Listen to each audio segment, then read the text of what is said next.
इलियास एक छोटे से गांव में रहता था जो एक बड़े पहाड़ के दामन में बसा था। हर सुबह वो सूरज निकलने से पहले जागता, देवदार की खुशबू उसकी छोटी सी झोपड़ी में भर जाती। वो गांव के कुएं तक चलता, उसके कदम धीरे और मजबूत, उसकी आंखें हमेशा देखती रहती। गांव वाले उसे सर हिलाने, मुस्कुराने या हाथ हिलाने से सलाम करते। इलियास एक मेहरबान नजरों से जवाब देता।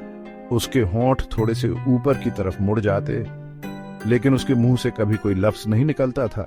उसके दिन लकड़ियां जमा करने, अपने छोटे से बाग की देखभाल करने और वादी से गुजरने वाले नदी के किनारे मछलियां पकड़ने में गुजरते। इलियास एक खामोश खूबसूरती से हरकत करता।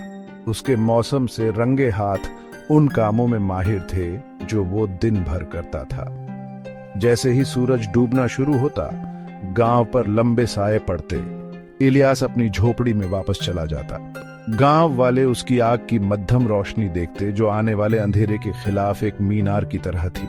अंदर इलियास छटकती हुई आग के पास बैठा। उसकी निगाहें नाचती हुई शोलों में खो गईं। उसकी खामोशी एक मानो मौजूदगी थी।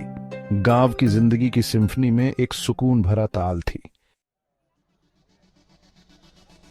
गांव वाले अक्सर इलियास के बारे में बात करते। उनकी आवाजें धीमी, उनके लफ्जों में क्यूरियोसिटी भरी होती। वो अकेला क्यों रहना पसंद करता था?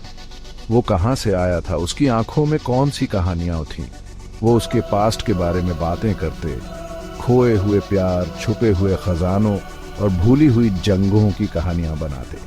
कुछ लोगों का मानना था कि वो एक ज्ञानी पुरुष है जो पहाड़ों में शांति ढूंढ रहा है। दूसरों ने सोचा कि वो एक दुखी व्यक्ति है जो दुनिया से छुप रहा है। बच्चे हैरानी से भरी आंखों से अपनी माँ के दामन के पीछे से झांकते उस मिस्टीरियस आदमी की एक झलक देखने को बेताब रहते। उन्होंने उसे एक जादूगर के रूप में इमेजिन किया, उसकी खामोशी अनकहे जादू की निशानी। लेकिन इलियास एक रहस्य बना रहा, एक खामोश पजल जिसे गांव वाले कभी सॉल्व नहीं कर पाए। वो उनकी जिंदगी में एक हल्की हवा की तरह गुजरता रहा, शांति का एहसास और अनआंसर्ड क्वेश्चंस की गूंज छोड़कर। आग चटक रही थी, चिमनी से चिंगारियां नाच रही थीं। इलियास शोलों को देख रहा था। उसका चेहरा पुरानी यादों से भरा हुआ था। उसने लड़ी जाने वाली और हार जाने वाली लड़ाइयां देखी थीं। शहीद हुए साथियों के चेहरे हमेशा के लिए उसके मन में बस गए थे। उसने गहराई से प्यार किया था, एक औरत जिसकी आंखें गर्मी के आसमान की तरह नीली थीं। उसे उसकी हंसी याद आई, उसके हाथ की गर्माहट उसके हाथ में। लेकिन किस्मत, एक जालिम और बेवफा मालकिन ने उसे उससे छीन लिया, उसे एक ऐसा खालीपन देकर जो उसकी कमी से गूंज रहा था। उसने अकेलेपन को चुना था, सजा के तौर पर नहीं, बल्कि एक पनाह के तौर पर। पहाड़ों ने उसे सुकून दिया, एक ऐसी जगह जहां वो याद कर सकता था, दुखी हो सकता था और ठीक हो सकता था। वो अपने अतीत का बोझ उठाए हुए था, कड़वाहट से नहीं, बल्कि एक खामोश स्वीकृति के साथ। खामोशी खालीपन नहीं थी, बल्कि एक ऐसी जगह थी जो उसकी जिंदगी की गूंज, प्यार और दर्द की फुसफुसाहट और मुश्किलों से सीखे गए सबक से भरी हुई थी। इलियास को अपने दिनों के क्रम में अपनी जिंदगी की सादगी में शांति मिली। उसे सालों से इकट्ठी की गई विजडम को बयान करने के लिए शब्दों की जरूरत नहीं थी।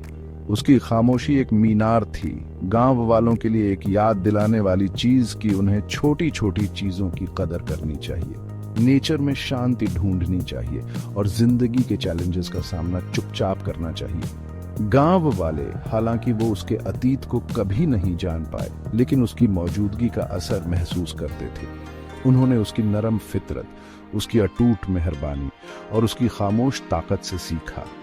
इलियास, पहाड़ी गांव का खामोश रक्षक, न सिर्फ उनके बीच रहता था बल्कि उनके दिलों में रहता था।